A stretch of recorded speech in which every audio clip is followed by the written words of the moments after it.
Zenith Group వారి Ixora 2.5, 3 and 3.5 BHK ultra luxurious apartments, JNTU Hyderabad. మరిన్ని వివరాలకి ఈ కింద నంబర్ని సంప్రదించండి. Welcome to RTV. ఏదైతే కాశ్మీర్లో అటాక్ జరిగిందో ఆ రోజు నుంచి కూడా దేశం మొత్తం ఒక యుద్ధ వాతావరణం నడుస్తూ ఉంది. సో ప్రజల దృష్టి మొత్తం ఆ యుద్ధం మీదే ఉంది. అండ్ చూసుకుంటే గవర్నమెంట్ కానీ సోల్జర్స్ కానీ ఆ బార్డర్ మీదే ఫోకస్ అంతా ఉంది. సో ఇదే అదునుగా టెర్రరిస్టులు అయితే కొంతమంది ఈ సైబర్ అటాక్స్ అయితే చేస్తూ ఉన్నారు. సో ఈ సైబర్ అటాక్ రీసెంట్గా చూసుకుంటే డిఫెన్స్ మీద కూడా ఒక సైబర్ అటాక్ జరిగింది. సో ఏంటి అటాక్, ఎందుకు చేస్తున్నారు, ఇవన్నీ మాట్లాడడానికి మనతో ఉన్నారు విజయ్ ఘోష్ గారు. నమస్కారం అన్న విజయ్. నమస్కారం. అసలు ఎందుకంటారు ఈ సైబర్ అటాక్ అంత బార్డర్లో యుద్ధం జరుగుతుంటే ఒక పక్క ఇది సైలెంట్గా ఇలాంటి సైబర్ అటాక్స్ ఎందుకు చేస్తూ ఉన్నారు, ఏం లాభ పొందాలని చేస్తూ ఉన్నారు మెయిన్?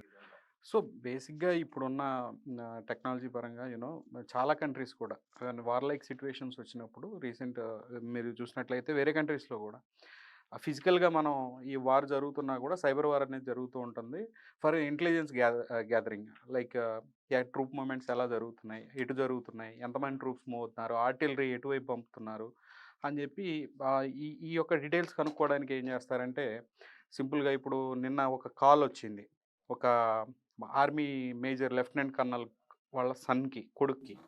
ఆ కాల్లో అవతల వాడు ఏమడుగుతున్నాడు అనేది మీకు వినిపిస్తాను నేను. రైట్. సో వాళ్ళ ఫాదర్ ఆయన డ్యూటీలో ఏదో కంటోన్మెంట్లో ఉన్నారు ఆయన. ఓకే.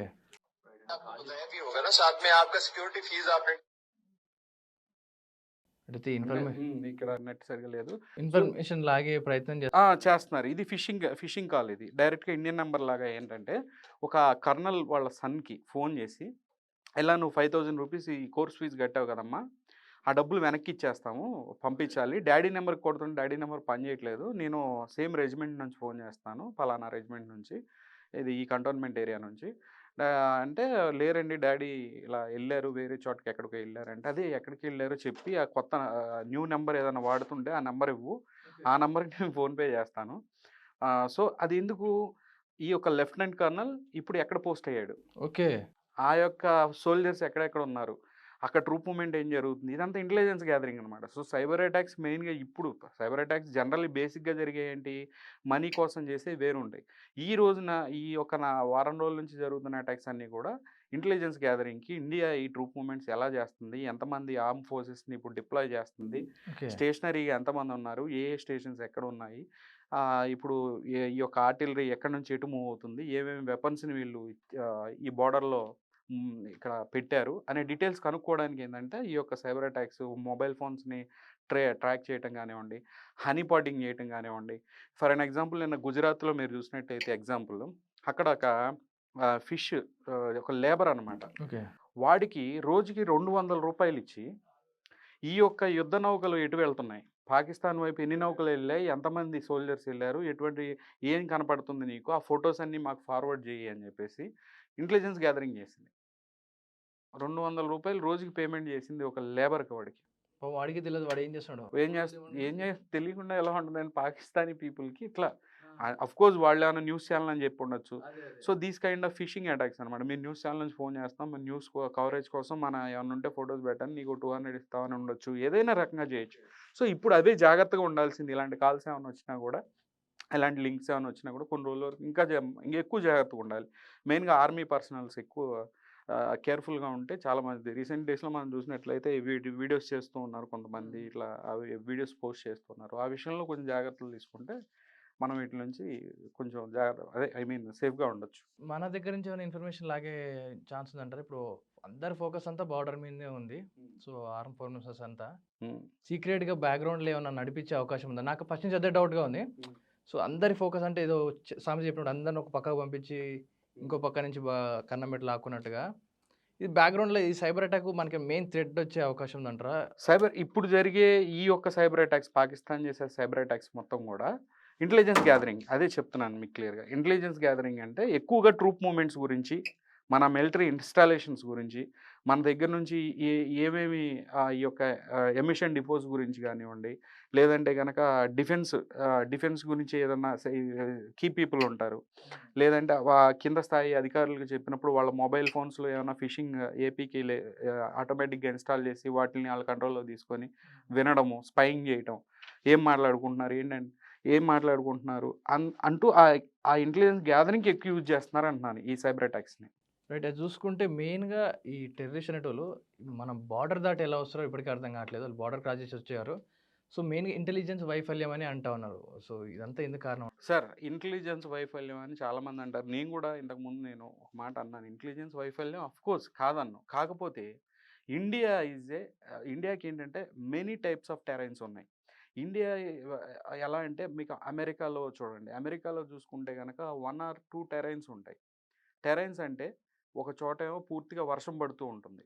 ఒక చోటేమో పూర్తిగా చలి -60°C ఉంటుంది. ఒక చోటేమో పూర్తిగా ఎండ మండిపోతూ ఉండి ఎడారి ప్రాంతం ఉంటుంది. ఒక చోటేమో బురద ఉంటుంది. ఇప్పుడు ఫర్ ఎన్ ఎగ్జాంపుల్ మీరు తీసుకున్నట్లయితే టోటల్‌గా మీరు పాకిస్తాన్‌కి మనకి, చైనాకి మనకి, బంగ్లాదేశ్‌కి మనకి 3 ఎనిమీ కంట్రీసే మనకి యాస్ ఆఫ్ నౌ. ఎంత బోర్డర్ అనేది మనకి కలిసి ఉందనుకుంటున్నారు? అంటే border top of the part మొత్తం మనం షేర్ చేసుకున్నట్టే ఉంది. ఎంత షేర్ చేసుకుని ఉన్నామో చెప్తాను మీకు. ఓన్లీ పాకిస్తాన్ అనుకోండి, మీరు చూసినట్లయితే 3323 కిలోమీటర్లు బోర్డర్ ఉంది మనకి. 3300 కిలోమీటర్ బోర్డర్‌లో మనకి జమ్మూ కాశ్మీర్ కానివ్వండి, పంజాబ్ కానివ్వండి, రాజస్థాన్ కానివ్వండి, గుజరాత్ కానివ్వండి. ఇప్పుడు ఈ ఏరియాస్‌ని ఎగ్జాంపుల్‌గా తీసుకుందాం. టోటల్ వచ్చేసి 10,907 కిలోమీటర్లు మనకి ఈ 3 కంట్రీస్‌తో బోర్డర్ పంచుకొని ఉన్నాం. ఓకే. 10,907 కిలోమీటర్లు. అదేంటి ఇక్కడ నుంచి ఢిల్లీ 2000, 3000 ఉంటది కదా! సేమ్ డౌట్ వచ్చింది నాకు కూడా. అలా అలా కాదండి. మీరు ఇట్లా బోర్డర్ ఇట్లా ఔట్ సైడ్ మీరు గనక ఈ లైన్‌ని చూసినట్లయితే 10,907 కిలోమీటర్లు ఓన్లీ పాకిస్తాన్‌కి మనకున్న బోర్డర్ లెంత్ వచ్చి 3,323 కిలోమీటర్లు border length.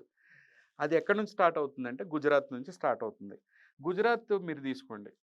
Gujarat run of Kutch అనే ఏరియా ఉంటుంది. కచ్ డిస్ట్రిక్ట్ అంటారు. కచ్ అంటే టర్టిల్ అనమాట. ఆ సముద్రం నీళ్ళు వెనక్కి వెళ్ళిపోయిన తర్వాత మిగిలిన భూ ప్రదేశం అక్కడ స్టేబుల్‌గా ఉండదు ల్యాండ్ అంతా కూడా. మీకు అక్కడ ఒక పోల్ నాటండి.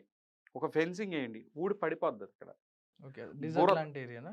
డెజర్ట్ కాదండి. బురద. మీరు ఎళ్లి ఇలా నుంచుంటే ఇక్కడ దాకా మీరు మునిగిపోతారు. ఆ బురదలో అనమాట. ఊవిలాగా ఉంటుందనమాట. రన్ ఆఫ్ కచ్ ఏరియాలో ల్యాండ్ స్టేబుల్‌గా ఉండదు. అక్కడ స్టేషన్ అయ్యి నుంచొని మనం గార్డ్ చేయాలి అన్నా కూడా కొంచెం కష్టంగానే ఉంటుందనమాట. ఒక ఫెన్సింగ్ అనేది ఉండదు. అక్కడి నుంచి రావచ్చు. హ్మ్. రాజస్థాన్ తీసుకోండి. రాజస్థాన్‌లో మీకు శాండ్ డ్యూన్స్ అంటారు. శాండ్ డ్యూన్స్ అంటే ఇప్పుడు ఎడారి ప్రాంతంలో మనం చూసినట్లయితే ఎడారి ఇసుక పెద్దగా ఇట్లా కొండల్లా ఫామ్ అవుతూ ఉంటది. హ్మ్. ఆ కొండల్లో ఫామ్ అయిన ఈ యొక్క ఇసుక ఈరోజు మీరు ఇక్కడ చూడండి. మీరు తెల్లారేసరికెళ్ళి ఇక్కడి నుంచి అక్కడికి షిఫ్ట్ అయ్యిద్ది. హ్మ్. అక్కడి నుంచి ఇంకా ముందుకు షిఫ్ట్ అవుద్ది ఆ గాలికి. ఆ ఇసుక ఇంకో చోటకి షిఫ్ట్ అవుతూ శాండ్ డ్యూన్స్ అని ఫామ్ అవుతాయి. మీకు అక్కడ ఫెన్సింగ్ ఉంటుంది. ఫెన్సింగ్ అంటే మనం దూకి అవతలకి వెళ్ళలేం. హ్మ్. కానీ ఈ శాండ్ డ్యూన్స్ ఏమవుద్దంటే ఆ యొక్క ఫెన్సింగ్ మీదకొచ్చి పడి మనిషి చక్కగా నడుచుకుంటా ఫెన్సింగ్ మీద నుంచి ఇండియాలోకి వచ్చేయొచ్చు. అరెరే! ఓకే. సో, ఈ టైప్ ఆఫ్ వేస్‌ని యూజ్ చేస్తారు టెర్రరిస్టులు. అక్కడి నుంచి రాజస్థాన్ నుంచి ఎంటర్ అయ్యేటప్పుడు. అలానే ఎంత ఫెన్సింగ్ ఉన్న ప్రాబ్లమ్స్ చెప్తున్నాను నేను. మీరు పంజాబ్ చూసుకుంటే, పంజాబ్‌లో ఎక్కువ చెరుకు పండిస్తారు. ఆ చెరుకు పండించినప్పుడు చెరుకు తోటలు ఎంత హైట్ ఉంటాయండి? చాలా హైట్ ఉంటాయి చెరుకనేది. కింద నుంచి ఏందంటే ఈ డ్రగ్ పెడ్లర్స్ గానివ్వండి, ఈళ్ళు గాని చిన్న సొరంగాలు తవ్వుకుంటారు. అటు నుంచి ఇటు బోర్డర్‌కి ఏది మన ఈ ఫెన్సింగ్ కింద నుంచి, ఆ యొక్క ఫెన్సింగ్ కింద నుంచి. ఇప్పుడు దాదాపు 30 మీటర్ల లోతున్న 30 మీటర్లంటే తక్కువే అండి. 30 మీటర్స్ లోతున్న ఈ యొక్క సొరంగాలను కూడా లేదు డెప్త్ ఉన్న సొరంగాలను కూడా బయటపడ్డాయి. ఆ యొక్క చెరుకు తోటలో ఉన్నంత సేపు అటు నుంచి ఇటు ఎవరు చూడగలుగుతారు? చూడలేరు. ఎంత చేసినా. ప్లస్ మీరు మళ్ళీ కాశ్మీర్ ఎళ్ళేసరికి అక్కడ పూర్తిగా ఐస్ అండ్ గ్లేషియర్ ఏరియా ఉంటుంది. ఐస్ ఉంటుంది. కొండ ప్రాంతం ఉంటుంది. ఈ రాళ్ళు, రప్పలు అక్కడ కూడా సరిగ్గా ఫెన్సింగ్ అనేది ఉండదు. సో, ఇన్ని మార్గాల ద్వారా వస్తారనమాట. ఇది అమెరికా గాని, చైనాకి గాని ఇలాంటి టెరైన్ ఉంటే, మన ఫోర్సెస్ ఇంకా చాలా మటికి కట్టడి చేశారు గానీ, ఆ దేశాలైతే అస్సల కట్టడే చేయలేవు. రెండోదేంటంటే 5 నిమిషాలు కూడా ఇలాంటి ప్రాంతాల్లో ఉండలేరు వాళ్ళు. అలాంటి పరిస్థితిలో ఉన్నాం మనం. సో, ఇప్పుడు మీరు చెప్పండి ఇంటెలిజెన్స్ ఫెయిల్యూరా? రైట్. వస్తూనే ఉంటారు. ఏదో మార్గంలో వస్తూ ఉంటారు. కానీ యాజ్ ఇటువైపున సిటిజన్స్ హెల్ప్ చేస్తున్నారే అది ప్రాబ్లమ్ ఎక్కువగా అవుతుంది. ఇండియాలో మన దేశానికే మనకు మన దేశంలోనే ఉన్నారు శత్రువులు వేరే దేశాల్లో లేరు. ఆ శత్రువుల వల్లే వాళ్ళు ఇటు రాగలుగుతున్నారు. మెయిన్‌గా యుద్ధం అనగానే మనోళ్ళు ఏమన్నా భయపడుతుర్రా అని అనిపిస్తా ఉంది. ఎందుకని ఇంకా అటాక్ చేయలేదు. అండ్ ఈ 2.50 ఏదైతే ఉందో ఈ వార్ అంటే ఏంటి? అసల కొంచెం కొంచెం కష్టంగానే ఉంది. అంటే దీని వల్లనే ఏమన్నా ఆగుతున్నారా? ఆ సార్ 2.50 వార్ గురించి? సార్ వార్ అంటే చాలా ఇట్స్ నాట్ ఏ ఒక ఒక నైట్ మనం స్టార్ట్ చేసేసి ఎండ్ చేసేది వార్ అంటే అలా కాదు. వార్ అంటే చాలా స్ట్రాటజీస్ ఉంటాయి. ఫర్ ఎన్ ఎగ్జాంపుల్ మీకు ఇందాకే చెప్పినట్టు 10,907 కిలోమీటర్లు మనం సెక్యూరిటీ పెట్టుకోవాలి. ఎటు పై వరకే నేను నార్త్ సైడ్ చెప్తున్నాను. ఇంకా సౌత్ సైడ్ చెప్పలేదు మీకు. హ్మ్. ఓన్లీ నార్త్ వైపు ఇటు గుజరాత్ నుంచి మొదలేసి మీరు చూడండి ఎన్ని స్టేట్సు గుజరాత్ 3,323 కిలోమీటర్లు. చైనా, ఇండియా బోర్డర్ వచ్చేసి 3,488 కిలోమీటర్లు. మళ్ళా బంగ్లాదేశ్ బోర్డర్ 4,096 కిలోమీటర్ల లెంత్‌లో. హ్మ్. సో, నార్త్ ఈస్టర్న్ స్టేట్స్‌ని కలుపుకొని మేఘాలయ, అస్సాము, వెస్ట్ బెంగాల్ నుంచి స్టార్ట్ చేసి ఇటు హిమాచల్ ప్రదేశ్, ఉత్తరాఖండ్ మీదుగా జమ్మూ కాశ్మీర్ నుంచి, పంజాబ్ నుంచి, రాజస్థాన్ స్టార్ట్ చేసి గుజరాత్ దాకా మనం డిప్లాయ్ చేసుకోవాలి. ఎందుకంటే 3 ఎనిమీ కంట్రీసే. At the same time seas cover చేయాలి. సీస్ ఏంటిది అరేబియన్ సీ కానివ్వండి, మన ఇండియన్ ఓషన్ సైడ్ కానివ్వండి, బే ఆఫ్ బెంగాల్ కానివ్వండి, ఇటు కూడా ట్రూప్ మూవ్‌మెంట్స్ చేసుకోవాలి.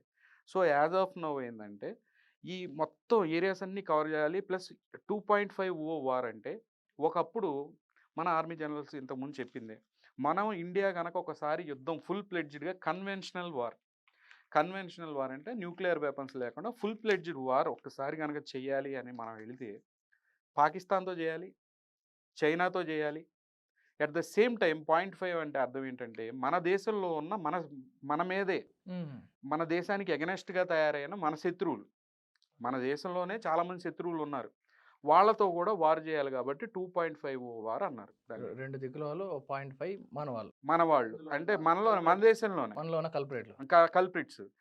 ఇప్పుడేంటంటే 3.50 వార్. 3.50 వార్ అంటే ఒక పాకిస్తాన్‌తో చేయాలి, చైనాతో చేయాలి, అట్లా సేమ్ టైమ్ బంగ్లాదేశ్‌తో చేయాలి. ఇప్పుడు కొత్తగా మనకి శత్రువులయ్యారు కాబట్టి బంగ్లాదేశ్‌తో చేయాలి.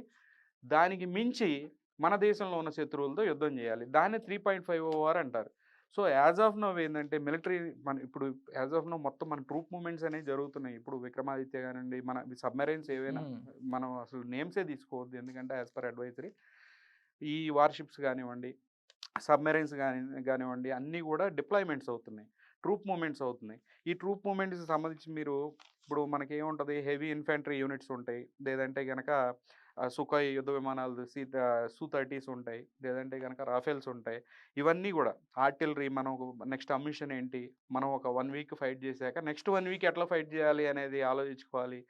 సో, వీళ్ళకి మన ఇప్పుడు పారాఎస్ఎఫ్ ఉంటది. కౌంటర్ ఇన్సర్జెన్సీ ఇప్పుడు యుద్ధం జరుగుతుందనుకోండి ఎగ్జాంపుల్. మనం ఫైట్ చేస్తూ ఉంటే అక్కడ కొన్ని గ్రామాలుంటాయి. ఆ గ్రామాల్లోకి ఇప్పుడు సడెన్‌గా వాళ్ళు ఒక సైడ్ నుంచి మనం ముందుకెళ్ళినప్పుడు ఎక్కడో ఒకడ నుంచి వాళ్ళు మన వైపొస్తారు. వచ్చినప్పుడు ఒక 5,000 మందిని వాళ్ళు పట్టుకున్నారనుకోండి ఇండియన్స్‌ని. ఎగ్జాంపుల్ మన సిటిజన్స్‌నే పాకిస్తాన్ వాళ్ళు. పట్టుకొని వాళ్ళు బెదిరియడానికి ఛాన్స్ ఉండదు కదా! సో, దానికి పారాఎస్ఎఫ్, స్పెషల్ కమాండోస్‌ని నెక్స్ట్ ఇలా ఏం చేయాలి? ఇవన్నీ పాసిబిలిటీస్. ఒకవేళ న్యూక్లియర్‌కెళ్తారు. కన్వెన్షనల్ కాకుండా న్యూక్లియర్ వాళ్ళు న్యూక్లియర్ వెపన్స్ యూజ్ చేస్తే ఏంటి పరిస్థితి? అని ఇలాంటి రకరకాల సినారియోస్ అన్నీ ఉంటాయి. ఈ సినారియోస్ అన్నీ చూసుకొని లాజిస్టిక్స్ చూసుకోవాలి. రేపొద్దున రైల్ రూట్స్ ఉంటాయి. ట్రైన్ రూట్లు మన ఇప్పుడు చాలా మట్టికి ఆపాల్సుంటది. రేపొద్దున ఫుల్ ఫ్లెడ్జ్డ్ వార్ స్టార్ట్ అయితే గనక, ఈ స్టార్ట్ అయినప్పుడు ఏందంటే రైల్ రూట్స్ అన్నీ క్లియర్‌గా ఉండాలి. దేశం మొత్తం గూడా. ఎందుకంటే మనం 4 వైపులా మనకి ఈ మూవ్‌మెంట్స్ అన్ని ట్రూప్ మూవ్‌మెంట్ జరగాలి. ఎమిషన్ గానివ్వండి, ఫుడ్డు, మెడికల్ గానివ్వండి, ఆర్మీ పీపుల్‌కి కావాల్సిన మెడికల్ గాని ఇవన్నీ మనం పంపించాలి గాబట్టి, ఇవన్నీ క్లియర్ చేసుకొని అన్నీ ఫుల్ ఫ్లెడ్జ్‌గా రెడీ చేసుకున్నాక వార్‌కెళ్ళే ఛాన్స్ ఉంది. అది. ఇటు చూసుకుంటే మనకు చాలా వరకు కంట్రీస్ సపోర్ట్ చేస్తా ఉన్నాయి. అందులో ఇప్పుడు యుద్ధం అంటూ వస్తే చాలా కంట్రీస్ సపోర్ట్‌గా ఉన్నాయి. అందులో కొన్ని America, Russia, Saudi Arabia, Italy, France ఇట్లా కొన్ని చాలా వరకు మనకు సపోర్ట్ ఇస్తా ఉన్నాయి. మెయిన్‌గా ఇప్పుడు వచ్చింది ఏంటంటే అమెరికా కూడా మనకు సపోర్ట్ ఇస్తుందా అనేది కొద్దిగా డౌటే. ఎందుకంటే రీసెంట్‌గా గ్లోబల్ మాస్టర్ అనే విమానం మన ఎక్కడైతే జైపూర్‌లో ల్యాండ్ అయింది. సో, అమెరికా మనకు సపోర్ట్ చేస్తుంది. సో, మనం గెలవచ్చు అన్న వినిపిస్తా ఉంది. సో, నిజంగా అమెరికా మనకు సపోర్ట్ చేస్తదంటారా? ఎందుకంటే కొద్దిగా డౌటే ఇప్పటికి అమెరికా ఎప్పుడు సపోర్ట్ చేయదన్నట్టే అనిపిస్తది కానీ, ఇది చూస్తే మరి గ్లోబల్ మాస్టర్ విమానం వచ్చింది. సో, ఇదంతా ఏందంటారు? సో, ఈ గ్లోబ్ మాస్టర్ అనేది విమానం అది యాక్చువల్‌గా ఏందంటే ఒక ట్రాన్స్‌పోర్ట్ ఎయిర్‌క్రాఫ్ట్ అది. ఏది ఆర్మీకి సంబంధించిన ట్రాన్స్‌పోర్ట్ ఎయిర్‌క్రాఫ్ట్ అది. దానిలో ఏంటంటే ట్రూప్ మూవ్‌మెంట్స్, ఏమైనా వెపన్స్ లేదంటే ఏమన్నా అమ్యునిషన్స్ కానివ్వండి, ఇవి కావాల్సినయి అటు ఇటు మూవ్ చేసుకోవడానికి యూజ్ చేసేది. అది జైపూర్ వచ్చిన దగ్గర నుంచి ప్రతి మీడియా ఛానల్ ఏం చెప్పిందంటే, ఇంకేముంది అమెరికా సపోర్ట్ చేసేసింది.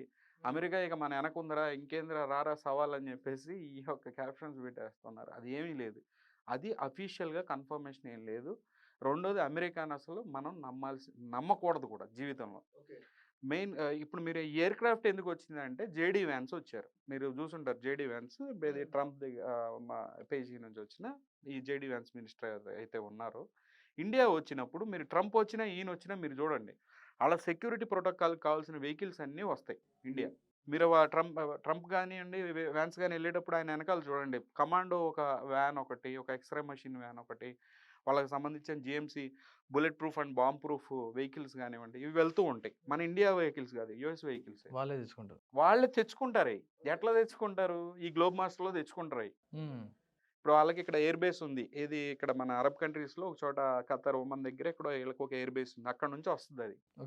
అక్కడ నుంచి ట్రాన్స్పోర్ట్ చేసుకొని ఈ ఏషియాటిక్ కంట్రీస్లో తిరిగేటప్పుడు ఆ వెహికల్స్ని తీసుకొని వస్తుంది. ఆ జేడీ వ్యాన్స్ వెళ్ళిపోయేటప్పుడు మళ్ళీ ఆ వెహికల్స్ వెనక్కి తీసుకెళ్ళాలి కాబట్టి అది ఢిల్లీలో ల్యాండ్ అవ్వడానికి క్లియరెన్స్ లేదని చెప్పారు. అక్కడ ఏదో బిజీగా ఉండటం వల్ల జైపూర్లో ల్యాండ్ అయింది. అది జరిగింది. అమెరికా అనే దాన్ని నమ్మడం అనేది అసలు మనం అది పెద్ద తప్పు. అమెరికా మీరు చూసినట్లయితే ప్రపంచంలో ఎక్కడైనా మీరు యుక్రెయిన్ రష్యా యుద్ధం చూడండి. సింపుల్గా యుద్ధం చేసిన దాకా పక్కన నేనున్న సపోర్ట్ బిలియన్స్ ఆఫ్ డాలర్స్ ఇచ్చానంది 80% ఆఫ్ ద అమౌంట్ మళ్ళీ వేరే వాళ్ళ ఛానల్స్ ద్వారా వెనక్కి తీసేసుకుంది. సోవియట్ ఎరా ఎప్పుడో పాతకాలంలో ఉన్న యుద్ధ ట్యాంకులు వాళ్ళ దగ్గర ఉన్న షెల్స్ ఇవన్నీ ఖాళీగా పడి ఉన్నాయి స్క్రాప్ కింద. వాటిలో ఏం చేసుకోవాలో అర్థం కాలేదు. ఈ యుద్ధం స్టార్ట్ అవ్వగానే అవన్నీ కూడా యుక్రెయిన్కి ఇచ్చింది. ఇదిగో నేను ఇస్తున్నా, తీసుకో, ఈ వెపన్ వాడుకో, ఈ బాంబులు వాడుకో. ఎప్పుడో పాతకాలంవి ఈరోజు కొత్తగా ఉన్న రేట్లు వేసుకుంటుంది. తర్వాత ఆ న్యాచురల్ రిసోర్సెస్ ఏవైతే ఉంటాయో యూనో ఆ దేశంలో ఉన్నవన్నీ కూడా ఆ రిసోర్సులు తర్వాత లాగేసుకుంటుంది.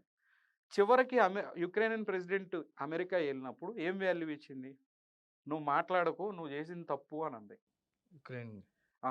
సో అమెరికా ఏంటంటే తన సైకాలజీ ఏంటంటే యుద్ధం జరగాలి, జరిగితే వాడికి వెపన్స్ అమ్ముకోవాలి. ఇంకోటి మెయిన్ ఏంటంటే ఇండియాకి పాకిస్తాన్కి యుద్ధం అవ్వాలి, లేదంటే ఇండియాకి చైనాకి యుద్ధం అవ్వాలని ఎందుకు కోరుకుంటున్నారంటే ప్రపంచం మొత్తం కూడా చైనాకి సంబంధించిన అభివృద్ధిని చూసింది ఇప్పుడు. కానీ చైనా ఏం చేసిందంటే చాలా మటుకు తన వెపన్స్ని ఎప్పుడు డిస్ప్లే చేయలే, ఎవరికి చూపించలే. ఏదో ఒక రీజన్తో చైనాతో తలపడగలిగేది ఎవరు ఉన్నారంటే మనమే. అంటే పూర్తిగా అయితే తలపడలేం, ఎందుకంటే మనకంటే అడ్వాన్స్డ్ ఉన్నారు వాళ్ళు. అమెరికా కంటే పవర్ఫుల్గా ఉన్నారు చైనా. అమెరికా డైరెక్ట్గా యుద్ధం చేయకూడదు, ఎందుకంటే ఓడిపోద్ది అనేది వాళ్ళ నమ్మకం. అంత పవర్ఫుల్ అయింది చైనా ఇప్పుడు యాజ్ ఆఫ్ నౌ. వాళ్ళ టెక్ అంత అడ్వాన్స్డ్గా ఉంది. సో మనకి పాకిస్తాన్కి యుద్ధం జరిగితే చైనా ఎట్లా అయినా పాకిస్తాన్కి సపోర్ట్ చేస్తుంది. అంటే ఏ వెపన్స్ ఇచ్చినప్పుడు వాటిల్ని స్టడీ చేసుకుంటారు వీళ్ళు. So India Microsoft bill gates ఒకసారి అన్నాడు ఇండియా ఇస్ ఏ ల్యాబ్ అని. నిజమే, ఏదైనా టెస్ట్ చేసుకోవచ్చు ఇక్కడికి వచ్చి. మరి అదే అవుతుంది. ఇప్పుడు ఈ వార్ చేస్తే 2 ప్రాబ్లమ్స్ ఉన్నాయండి ఇక్కడ. వార్ చెయ్యాలా వద్దా? చేస్తే ఏంటి, చేయకపోతే ఏంటి? నేను చెప్తున్నా, చేస్తే ఏమవుద్ది అని అంటే ఈ యొక్క చైనా వాళ్ళకి సపోర్ట్ చేస్తుంది. నెవర్ ఎండింగ్ వార్ ఇది. ఒకసారి వార్ యుద్ధం ఈ రోజుల్లో స్టార్ట్ అయిందంటే ఆపడం చాలా కష్టం. ఎందుకనంటే పాకిస్తాన్కి ఇప్పుడు అడుక్కోవడానికి వెళ్ళినా కూడా బెచ్చం వేసేవాళ్ళు లేరు. వాడికి సంబంధించిన ఎక్కువ ఆర్టిలరీ బాంబులు కానీ కొన్ని సంబంధించిన ఈ యొక్క మిజైల్స్ కానీ యుక్రెయిన్కి అమ్ముకుంది డబ్బులు లేక. 5 న్యూక్లియర్ సబ్మెరైన్స్లో 3 న్యూక్లియర్ సబ్మెరైన్స్ ఇప్పుడు డాక్ అయి ఉన్నాయి, మెయింటెనెన్స్కి రిపేర్లలో ఉన్నాయి. అవి కూడా గతులే వాళ్ళకి. ఏమీ లేవు. దేని పెట్టి యుద్ధం చేస్తారు? కట్టె పుల్లలు పెట్టి చేస్తారు వాళ్ళు యుద్ధం. చేతిలో కత్తులు కూడా లేవు. అంటే అంత దిగజారిన స్థితిలో ఉన్నారు. తినడానికి ఆట లేదు, నూనె లేదు, గ్యాస్ లేదు. ఇటువంటి పరిస్థితుల్లో ఉంది పాకిస్తాన్. ఈ టైంలో వాళ్ళకి ఉన్నది ఏంటి? Nuclear deterrence.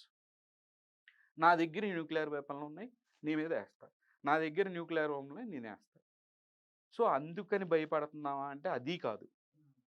So there are so many factors. మెయిన్గా మనం ఆలోచించాల్సింది ఏంటంటే వేరే కంట్రీస్ పాకిస్తాన్కి సపోర్ట్ చేస్తాయి. వాళ్ళ వెపన్స్ నమ్ముకుంటే తర్వాత వాళ్ళ రిసోర్స్లు వాళ్ళు తీసుకుంటారు. కానీ ఆ వెపన్స్ అన్ని మనం చాలా రోజులు దీంతో తలపడాల్సి ఉంటుంది అనమాట. సో దానివల్ల మన ఎకానమీకి కానివ్వండి, మనకు ఈ గ్రోత్ కానివ్వండి చాలా తగ్గుద్ది. కొంచెం ఇబ్బందులు మనము ఫేస్ చేస్తాం కాదన్న. In case nuclear weapons use చేస్తే దట్ ఈజ్ మళ్ళీ ఎంటైర్లీ డిఫరెంట్ ఇష్యూ.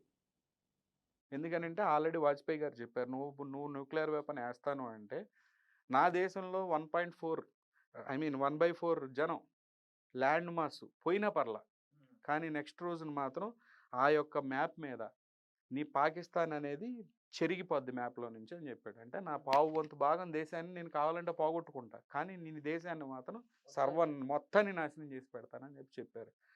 సో మనం భయపడినంతసేపు వాళ్ళు భయపెడుతూనే ఉంటారు. న్యూక్లియర్ వెపన్స్ అని యూజ్ చేసుకుంటే చేసుకోనండి, పోతే పోదాం. రోజు 20 మందిని 30 మందిని 50 మందిని వాళ్ళు చంపుతూ ఉంటే రోజు అట్లా వాళ్ళు మన మన మన తల్లిదండ్రులు అయ్యి ఉంటే మనకి ఎంత బాధ అనిపించేది. చాలామంది అనుకుంటారు అంటే ఏముంది, యుద్ధం ఏముంది, మాట్లాడుకోవచ్చు. ఏంటి మాట్లాడుకునేది? చూసుకుంటే బయట జనాలు కూడా మా టీవీ తరపున జనాలు అడిగినప్పుడు కూడా ఇలా యుద్ధం జరిగింది మీకు విన్నప్పుడు మీకు ఏమనిపిస్తుంది అడిగినప్పుడు చాలా మందికి అవునా జరిగిందా, మనం జాగ్రత్తగా ఉందాం ఇట్లా చాలా సింపుల్ గా, అంటే నాదేం పోయింది అన్నట్టుగా అంతే అంటారు సార్. ఇప్పుడు మా మదర్ ఉన్నారు, మా మదర్ నేను ఎప్పుడన్నా ఇట్లా జరుగుతుంది తెలుసా అని అంటే ఊర్లో ఉంటారు, ఆవిడకి ఏం తెలియదు. అరే నీకు ఎందుకు రా దాని జోలికి బామాక అంటది ఆవిడ.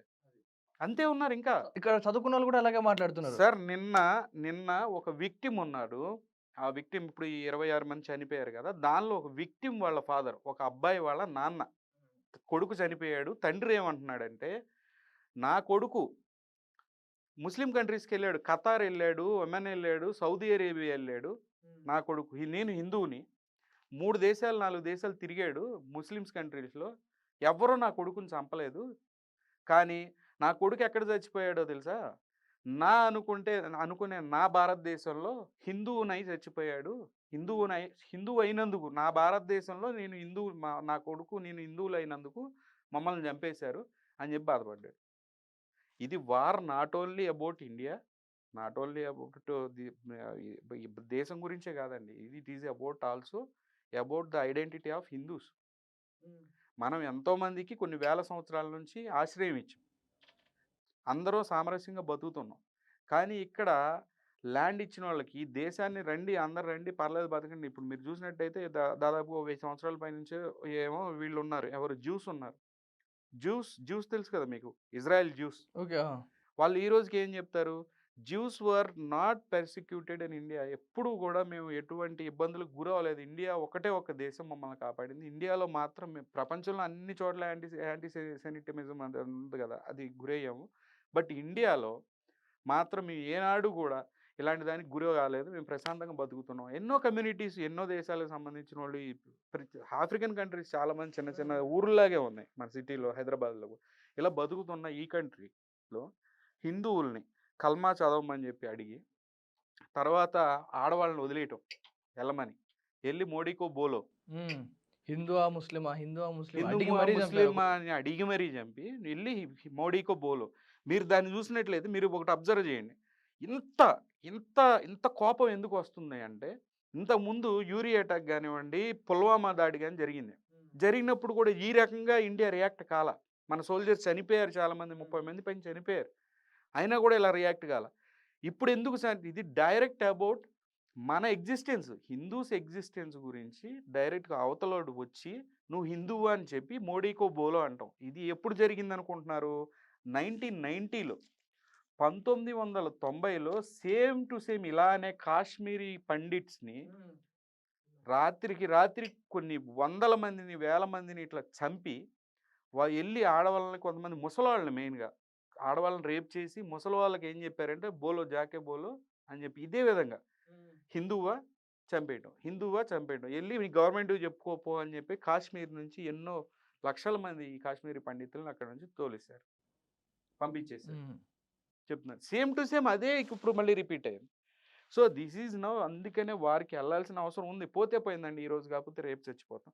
ప్రతిరోజు 20-30 మందిని 10 మందిని కోల్పోతూ, ఇంతమందిని కోల్పోతూ మనం ఇంకెందుకు? ఇంత ఆర్మీ ఉండి, ఎంతమంది 140 కోట్ల మంది జనం ఉండి, ఒక చిన్న దేశం, మనకంటే ఒక 10 న్యూక్లియర్ వెపన్లు ఎక్కువ ఉన్నాయి. ఆ దేశం మనల్ని బెదిరిస్తుంది. మనం వెనక్కి తగ్గితే మళ్ళీ రేపొద్దున మళ్ళీ ఇంకొక 20 మందిని చంపుతుంది. అవసరం ఏముంది ఇంకా? మన ఎకానమీ పడిపోయిద్ది, మన గ్రోత్ రేట్ పడిపోద్ది. మనం నెంబర్ 3 నుంచి నెంబర్ 4కి వస్తాం, 4 నుంచి 10కి వెళ్తాం, 10కి రానివ్వండి 100కి వెళ్ళండి. మన జనాన్ని మనం కాపాడుకోలేనప్పుడు మనం ఒక యూట్యూబర్ అంటున్నాడు, నేను మనకు కావాల్సిన డబ్బు మనం అంతా డౌన్ అయిపోతే 23 మంది, ఇప్పుడు 26 మంది చనిపోయారు కదా. అంతకుముందు కొన్ని వందల మంది, వేల మంది చనిపోయారు. ఇంకా ఎన్నాళ్ళు ఇట్లా చంపుతూనే ఉంటారు? ఇంత పెద్ద దేశం అయి ఉండి ఇంకా నాన్ వైలెన్స్ చెప్పుకుంటా, పీస్ అని చెప్పుకుంటా ఇట్టే బతుకుతామా ఇంకా? సో దీని గురించి యాక్షన్ తీసుకోవాల్సిన అవసరం ఉంది. 100% మిలిటరీ యాక్షన్ అనేది జరుగుద్దని కూడా నేను నమ్ముతున్నాను. మీరు మిలిటరీ యాక్షన్ అంటే నాకు పాయింట్ గుర్తొచ్చింది. ఏదైతే ఇండియన్ సిఆర్‌పిఎఫ్ సోల్జర్స్ ఉన్నారో వాళ్ళు చాలామంది అక్కడ పాకిస్తానీ లేడీస్‌ని పెళ్లి చేసుకొని వాళ్ళని వైఫ్స్ అంటే పాకిస్తాన్ వైఫ్స్‌గా మార్చుకొని అంటే ఇండియన్ సోల్జర్స్ పాకిస్తాన్ లేడీస్‌ని పెళ్లి చేసుకొని వైఫ్స్‌లో పెట్టుకున్నారు. సో ఎక్కడుంటుందంటారు ఇప్పుడు సిఆర్‌పిఎఫ్ జవాన్ ఆయన ఇక్కడ ఇండియన్. వాళ్ళ భార్య వచ్చేసరికి పాకిస్తానీ. మొన్న మోడీ గారు ఏం చెప్పారంటే పాకిస్తాన్ వాళ్ళు ఎంతమంది ఉన్నారు ఇండియాలో మొత్తం కూడా ఇంత స్టిపులేటెడ్ టైం పెట్టి వెళ్ళిపోండి అని చెప్పారు. చెప్పినప్పుడు వెళ్తూ ఉంటే ఈ నిజం బయటకు వచ్చింది. సిఆర్‌పిఎఫ్ జవాన్‌కి సంబంధించిన భార్య పాకిస్తానీ మహిళ. బేసిక్గా ఏంటంటే మన ఎనిమీ కంట్రీ ఆల్రెడీ ఉండకూడదు. యాజ్ పర్ సెక్యూరిటీ ప్రోటోకాల్ ఏంటంటే ఆర్మ్డ్ ఫోర్సెస్లో అలా ఉండటం చాలా డేంజర్. ఎందుకంటే 100% కలిసి ఉన్నప్పుడు ఏదో ఒక విషయాలు ట్రూప్ మూవ్మెంట్ చెప్పినట్టు వెళ్ళడానికి ఛాన్స్ ఉంది కదా. అది కాదు డేంజరస్ థింగ్ ఏంటంటే నా భయాలు కాదు చాలామంది భయాలు ఏంటంటే అలెగ్జాండర్ ఐడియా అనమాట ఇది. అలెగ్జాండర్ ఐడియా ఏంటంటే అలెగ్జాండర్ ఏదైనా దేశం మీద యుద్ధం చేసినప్పుడు వెళ్ళిపోయేటప్పుడు అక్కడ ఉన్న మహిళలతో అలెగ్జాండర్కి యొక్క మనుషులు ఉంటారు కదా సోల్జర్స్ వాళ్ళ యొక్క భటులు వాళ్ళతో పెళ్లి చేసేవాడు. పెళ్లి ఇన్ ద సెన్స్ వాళ్ళతో పిల్లలకి అనేలా చేసేవాడు. వాళ్ళకి పెళ్లి చేసేవాడు అనుకుంటున్నాం. వెళ్ళిపోయేవాడు. ఎందుకు చేసాడు అనుకుంటున్నారు మీరు? నెక్స్ట్ జనరేషన్ వాళ్ళకి లాయల్గా ఉంటారని. సో ఇప్పుడు అలెగ్జాండర్ వెళ్ళిపోయిన తర్వాత అలెగ్జాండర్ మనుషులు ఇక్కడ పెళ్లి చేసుకొని వెళ్ళిపోతే ఆ పిల్లలు ఎవరికి లాయల్గా ఉంటారంటే అలెగ్జాండర్కి లాయల్గా ఉంటారు. ఎందుకు ఆ దేశాన్ని అక్కడ దూరంగా ఉండి కూడా దాన్ని మేనేజబుల్గా ఉంటుంది అనమాట, చేసుకోవచ్చు అని. పుట్టి పెరిగింది ఈడగానే నా విశ్వాసం ఎక్కడ ఉంటుంది? అలెగ్జాండర్ దగ్గర ఉంటుంది. సేమ్ ఇట్లానే ఇప్పుడు ఇండియాలో అతి పెద్ద స్కామ్ ఏంటంటే ఆడవాళ్ళు ఆ పాకిస్తాన్ నుంచి వచ్చి ఇండియాలో విజిటింగ్ వీసా మీద వచ్చి ఇక్కడ పెళ్లి చేసుకోవడం, ఇక్కడ పిల్లల్ని కంటం, తర్వాత ఇక్కడ ఆధార్ కార్డు కానివ్వండి ఇంకోటి కానీ తీసుకోవడం, లేదనంటే పాకిస్తాన్ నుంచి మగవాళ్ళు రావటం, వచ్చి ఇక్కడ నా భార్య ఇక్కడ అని చెప్పి ఇక్కడ పెళ్లి చేసుకోవటం, ఇక్కడ ఏదో ఒక డాక్యుమెంట్ సృష్టించుకోవటం ఆ పిల్లలకి. వాళ్ళు ఎందుకు తీసుకుంటున్నారు అనుకుంటున్నారు? చూడండి, మీకు ముస్లిం వెల్ఫేర్ ఈ ఫ్రీబీస్ చూసుకుంటే ఇప్పుడు వాళ్ళకి ఫ్రీ రేషన్ వస్తుంది, ప్రధానమంత్రి యోజన ఒకటి ఉంది, Mahatma Gandhi national rural employment act అని, scholarships, financial assistance to Muslim skill development ఉంది. ఇది ముస్లిమ్స్కి, పేద ముస్లిమ్స్కి. జమైతే ఇస్లామీ అని చెప్పి ఎడ్యుకేషనల్ హెల్త్ ఫ్రీబీ ఉంది. తర్వాత Indo Islamic cultural center scholarships ఉన్నాయి. Popular front of India PFI వాళ్ళది ఏదో స్కాలర్షిప్లు కొన్ని రన్ చేశారు. At the same time Ramzan benefits, housing schemes several స్టేట్స్లో, చాలా స్టేట్స్లో అయితే లీగల్ ఎయిడ్స్ ఇస్తున్నారు ముస్లిమ్స్కి, మైనారిటీస్ అని చెప్పి. తర్వాత షాదీ ముబారక్ అని చెప్పి మనకి తెలంగాణలో ఉన్నట్టుంది, షాదీ ముబారక్ కానివ్వండి. ఇట్లా రకరకాల ప్రోగ్రామ్స్ అన్నీ కూడా మైనారిటీ రిలీజియన్ పేరు మీద, ఈ మైనారిటీ రిలీజియన్స్కి ఇచ్చే మైనారిటీ రిలీజియన్ అని 40 కోట్ల మంది ఉన్న ఈ యొక్క మైనారిటీ రిలీజియన్ సంబంధించిన ఈ ఫ్రీబీస్ అన్నీ కూడా పాకిస్తాన్ నుంచి వచ్చి ఇక్కడ పిల్లల్ని కానీ వాళ్ళు ఇక్కడ ఎంజాయ్ చేస్తూ ఉన్నారు. హిందువులకి ఉన్నాయి అలాంటి స్కీమ్లే, కాకపోతే అక్కడ ఎవరికి ఉన్నాయి? ఎస్సీలకి, ఎస్టీలకి, ఓబీసీలకి కానివ్వండి, కొన్ని బ్యాక్వర్డ్ క్లాసెస్కి ఉన్నాయి. పూర్తి హిందువులకు కూడా అన్ని స్కీములు లేవు. Okay.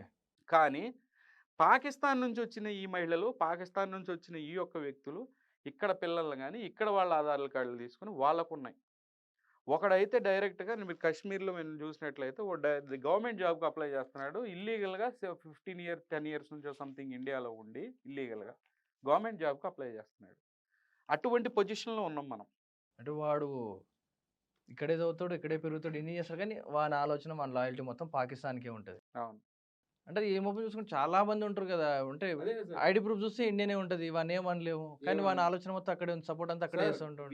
We are not a serious country sir, we're just big joke అంతే. మనం బిగ్ జోక్.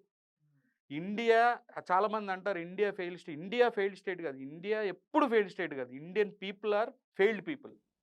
ఇప్పుడు వరకు గవర్నమెంట్స్ కూడా, మీరు నిన్న గవర్నమెంట్ అడ్వైజరీ ఏమిచ్చింది? ఈ యొక్క వీడియోస్ని, మిలిటరీకి సంబంధించిన వీడియోస్ని, ట్రూప్ మూవ్మెంట్కి సంబంధించిన వీడియోలని పబ్లిష్ చేయకండి, వీడియోలు పెట్టకండి అని చెప్పారు మీడియాలో. కానీ ఇప్పుడు మన హైదరాబాద్లో చూసుకుంటే కొన్ని స్టేట్స్లో అయితే జరుగుతుంది. నేనైతే ఇప్పుడు వరకు అయితే మన టీవీలో మన ఛానల్లో చూడలేదు, తెలుగు ఛానల్స్లో, ఈ తెలుగు స్టేట్స్లో అయితే చాలామంది బంగ్లాదేశీ లేబరు ఇక్కడ కన్స్ట్రక్షన్ వర్కులు కానీ వచ్చారు. బంగ్లాదేశ్‌కి సంబంధించిన వాళ్ళు బంగ్లాదేశ్ వల్ల పాకిస్తాన్ నుంచి బంగ్లాదేశ్ మీదుగా ఇక్కడికి వచ్చి బతుకుతున్నారా? అడుక్కునేవాళ్ళు చాలామంది ఉన్నారు. బెగ్గర్స్ అక్కడి నుంచి వచ్చి ఇక్కడ. స్వామీజీ యొక్క స్వామీజీలాగా ఏది హిందూ స్వామీజీలాగా యేసుకొని దొంగ ఆధార్ కార్డులు తీసుకొని చాలామంది ఇక్కడ తిరుగుతున్నారు. వెస్ట్ బెంగాల్ ఆల్రెడీ ఇదే పరిస్థితుల్లో ఉంది. అదే పరిస్థితి రేపు హైదరాబాద్‌కి గూడా వచ్చిద్ది. చాలా చోట్ల క్యాంపులు పెట్టి హైదరాబాద్‌లో కూడా చాలా చోట్ల క్యాంపులు పెట్టి ఇట్లా వేరే కంట్రీ నుంచి అంటే వేరే ఇన్ ద సెన్స్ బంగ్లాదేశ్ నుంచి వచ్చిన చాలామంది ముస్లిమ్స్ ఈ 2 తెలుగు రాష్ట్రాల్లో స్టే చేస్తున్నారు. ఇప్పుడు వరకైతే నేను చూడలేదు. మీరు గుజరాత్‌లో, పంజాబ్‌లో అటు చూస్తుంటే వేల మందిని 10,000 మందని, 5,000 మందని, ఒక చోట 1,500 మందిని అని చెప్పి ఇంత మా స్టేట్‌లో 1,00,000 మంది ఉన్నారని చెప్పేసి వాళ్ళు అనౌన్స్ చేస్తుంటే, ఒక 10 మందిని, ఒక 1000 మందిని పట్టుకున్నట్టు కూడా నేను వీడియో చూడలేదు నేను. ఏది మన తెలుగు రాష్ట్రాల్లో. అది యాక్షన్ తీసుకోవాల్సిన అవసరం ఉంది. రేపు యుద్ధం జరిగితే 3.50 వార్‌లో అతి డేంజరస్ థింగ్ మీరు చూడండి. రోడ్డు మీద పాకిస్తాన్ ఫ్లాగ్ అమ్మితే ఐ మీన్ పాకిస్తాన్ ఫ్లాగ్‌ని అంటిస్తే దాన్నొచ్చి పీకేసి జేబులో పెట్టుకొని ఎళ్తున్నారు. అటువంటి దరిద్రులు ఉన్నారు మన దేశంలో. వీడియోస్ మేము కూడా చూసాం ఒకసారి. లేడీస్ వచ్చి మీరన్నట్టు ఆ పాకిస్తాన్ లేడీస్ ఇక్కడికి వచ్చి పిల్లలు కంటే సేమ్ అదే అనిపించింది నాకు మీరు చెప్తే వింటే. ఆమె అంటించిన రోడ్ కంటించిన పీకేసి తిడుతుంది పైగా. తిడుతుంది. జేబులో పెట్టుకుంటున్నారు. చాలా మంది రిక్షా పుల్లర్స్ లాగా కొంతమంది ఇక్కడ చాలా మంది టెర్రరిస్ట్ ఇండియాలో ఆల్రెడీ స్టేషన్ అయ్యి ఉన్నారు. ఇప్పుడు ఇండియా కూడా ఆలోచిస్తుంది అది ఇటు వార్‌కెళ్ళాక ఈ ఈ యొక్క 3 సైడ్‌లు మనం కవర్ చేసుకుంటానే దేశాన్ని కాపాడాలి. ఈ దరిద్రుల నుంచి ఎవరు కాపాడతారు? ఇప్పుడు మొత్తం డిప్లాయ్‌మెంట్స్ అయ్యాక మనం కూడా చాలా జాగ్రత్తగా ఉండాలి. ఐడెంటిఫై చేసిన ప్రతి ఒక్కడిని ఏం స్టేటు, ఏంటి, వాడు ఎక్కడి నుంచి వచ్చాడనేది ఐడియా ఉంటే గనక 100% పోలీసులకి ఇన్ఫర్మేషన్ ఇయ్యాలి. లేదంటే మీడియా ఛానల్స్‌కి ఇచ్చినా సరే మీడియా ఛానల్స్ అయినా పబ్లిష్ చేసి చూపిస్తాయి ఎవరెవరు ఎక్కడెక్కడ తిరుగుతున్నారని. చెప్పాల్సిన అవసరం ఉందండి. రేపొద్దున వాళ్ళే కత్తులు తీసుకొని మీ పీకలకు వస్తారని చెప్తున్నాను. మేబీ ఉండొచ్చు. ఎందుకంటే మన తల్లిదండ్రులు ఇలా పెంచితేనే మనం అలా తయారవుతాం కాబట్టి. ఆ! వాడు పెరిగేపటి నుంచి మంది పాకిస్తాన్ రా మనం పాకిస్తాన్‌కే పని చేయాలి. మనం యుద్ధానికి వచ్చామని చెప్తే వాడు అదే చేయొచ్చు మేబీ. ఉన్నారు. చాలామంది ఉన్నారు. చాలామంది మన సిటీలోనే ఉన్నారు సార్. మన సిటీలోనే ఉన్నారు. హైదరాబాద్ సిటీలోనే చాలామంది బంగ్లాదేశ్ నుంచి వచ్చి లేబర్ వర్క్ చేయడానికి అన్నట్టు వచ్చి ఇక్కడ దొంగ ఆధార్ కార్డులు తీసుకొని ఈవెన్ చాలా ఈ బార్బర్ షాప్స్ ఉంటాయి కదా! బార్బర్ షాప్స్‌లో ఈ యొక్క ఈ జాబ్స్ చేస్తూ రెస్టారెంట్‌లో కొంతమంది ఈ యొక్క వెయిటర్ జాబులు చేస్తూ కూడా బతుకుతూ సాయంత్రం మళ్ళీ వాళ్ళ పనుల్లో వాళ్ళు నిమగ్నమయ్యి ఏమేం చేయాలి ఏంటి ఇలాంటి ఒక స్లీపర్ సెల్స్ లాగా చాలా క్లియర్‌గా ఉన్నారది. అసలు ముందేంటంటే డిపార్ట్మెంట్స్ కూడా ఇమ్మీడియేట్‌గా ఈ మ్యాసివ్‌గా ఈ స్లమ్ లాగా ఫార్మ్ అయ్యి ఎక్కడెక్కడైతే వీళ్ళు ఉంటున్నారో ఆ ఏరియాస్‌కెళ్ళి వాళ్ళ అథెంటిసిటీని చెక్ చేయాల్సిన అవసరం ఉంది. వేరే స్టేట్‌లకి సంబంధించిన వాళ్ళు కూడా ఉంటారు. కానీ అలానే ఈ బంగ్లాదేశ్ నుంచి వచ్చారా? లేదా బెంగాలీయా? బెంగాలీ అయినా సరే జాగ్రత్తగానే ఉండాలి. ఎందుకంటే వెస్ట్ బెంగాల్ ఆల్రెడీ కాంప్రమైజ్ అయిపోయింది పూర్తిగా. వెస్ట్ బెంగాల్ అనేది దాదాపుగా కాంప్రమైజ్ అయిపోయింది. అక్కడ మొన్న మమతా బెనర్జీ సీఎం కూడా పట్టించుకోక ఓట్ల కోసం, ఆవిడ గెలుపు కోసం ఎంతోమంది బంగ్లాదేశీయుల్ని ఎక్కడ వెస్ట్ బెంగాల్‌లో తెచ్చుకొని వాళ్ళకి ఆధార్ కార్డులు ఇచ్చి, ఓటర్ కార్డులు ఇచ్చి ఈ రోజున ఆవిడ పెంచి పోషించి దేశాన్ని నాశనం చేసింది ఆ మమతా బెనర్జీ. అక్కడి నుంచి ఆధార్ కార్డులు తీసుకొని అఫీషియల్‌గా వెస్ట్ బెంగాల్ పేరు మీద ఇక్కడికి వస్తున్నారు. బెంగాలీస్ అన్నా కూడా మనం జాగ్రత్తగా ఉండాల్సిన అవసరం ఉంది ఇప్పుడు. బెంగాల్ నుంచి వచ్చిన వాళ్ళు ప్రతి ఒక్కడు బెంగాలీ కాదు. 100% బంగ్లాదేశోడే అయ్యే ఉంటాడు అనేది నా నమ్మకం ఉంది దాని మీద.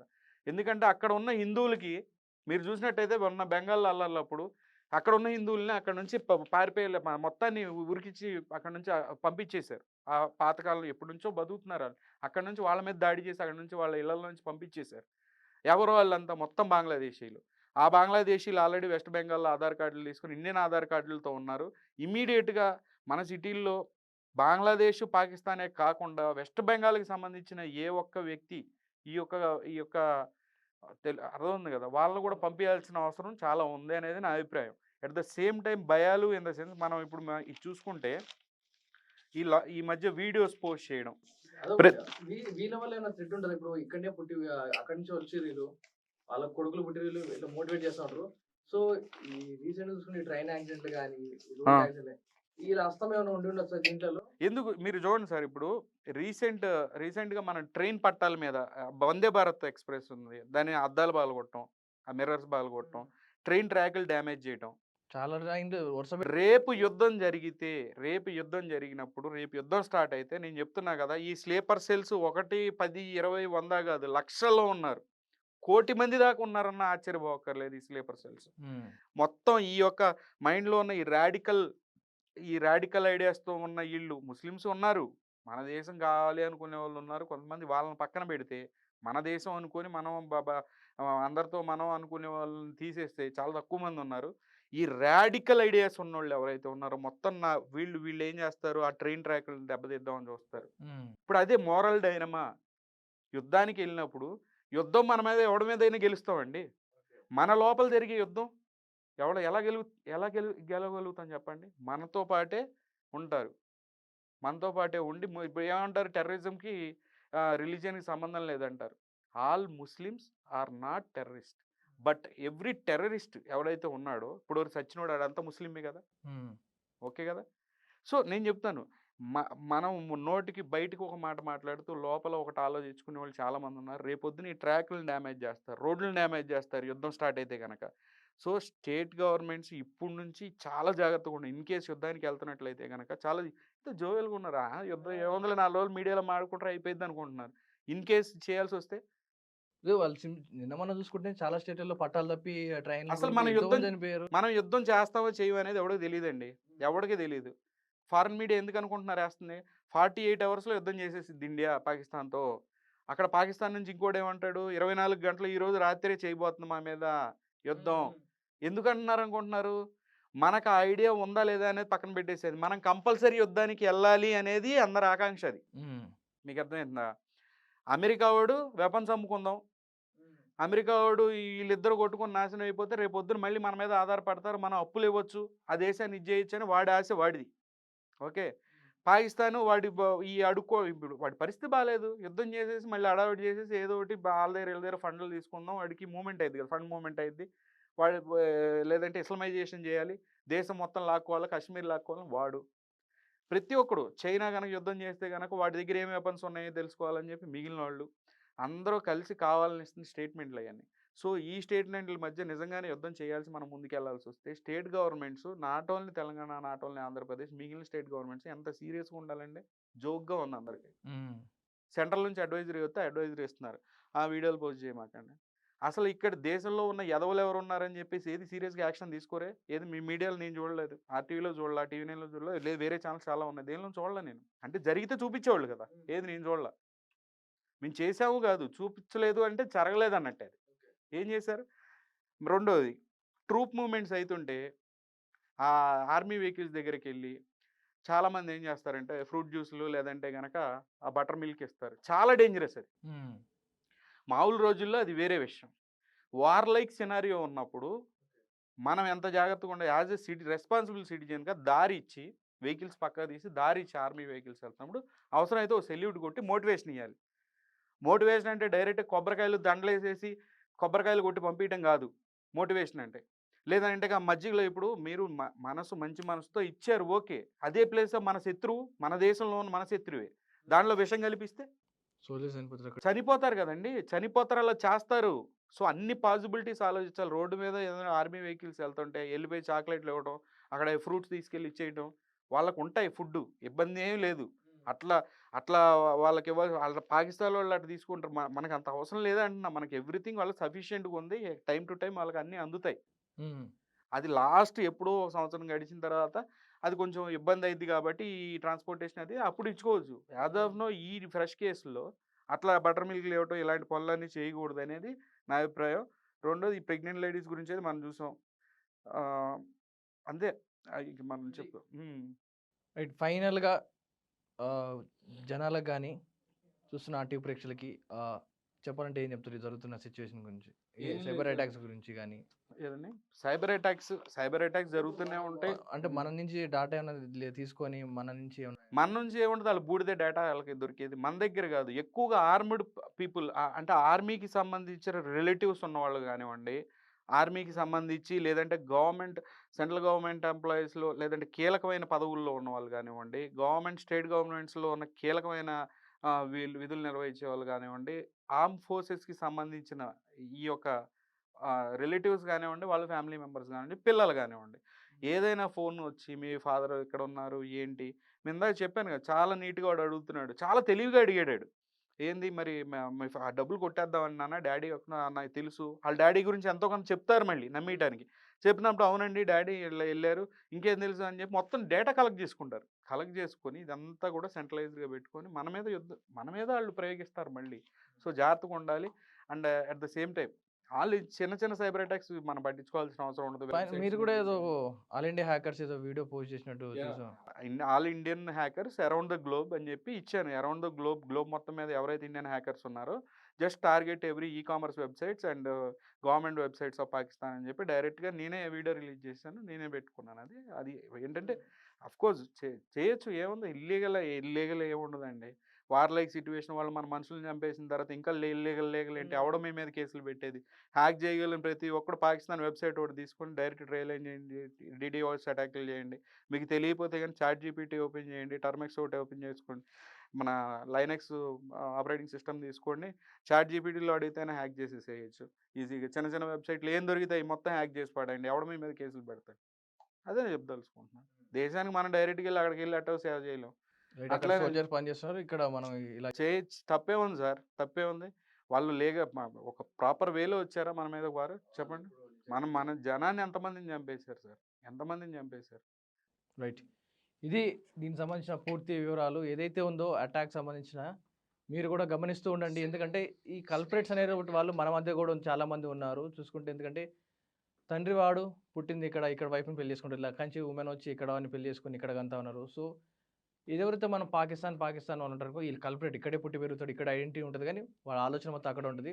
సో మీరు కూడా గమనిస్తుండండి ట్రాన్స్‌పోర్టేషన్స్ గానీ, ఈ రైల్వే ట్రాక్స్ గానీ, ట్రైన్స్ గానీ మీ వంతుగా మీరు క్షుణ్ణంగా పరీక్షించండి. మీకేమైనా అనుమానం ఉంటే వెంటనే పోలీసులకు సమాచారం అందించండి. ఎందుకంటే సైనికులు బోర్డర్‌లో ఏదైతే యుద్ధం చేస్తూ వారు మన దాకా రాకుండా కాపాడుతా ఉన్నారు. సో మన వంతుగా ఇక్కడున్న కలుపు మొక్కలు పీకేసుకుంటూ లేదా ఇక్కడున్న వాళ్ళని పట్టేయడానికి గానీ, లేదా వీళ్ళ నుంచి మనం జాగ్రత్తగా ఉండడానికి మన వంతు మనం ప్రయత్నం చేద్దాం. ఇది దీనికి సంబంధించిన పూర్తి వివరాలు. Over to studio. మరిన్ని వీడియోస్ కోసం ఛానల్ ని సబ్స్క్రైబ్ చేయండి. లేటెస్ట్ అప్డేట్స్ కోసం వాట్సాప్ ఛానల్ ని ఫాలో అవ్వండి. ఆ లింక్ డిస్క్రిప్షన్ లో ఉంది.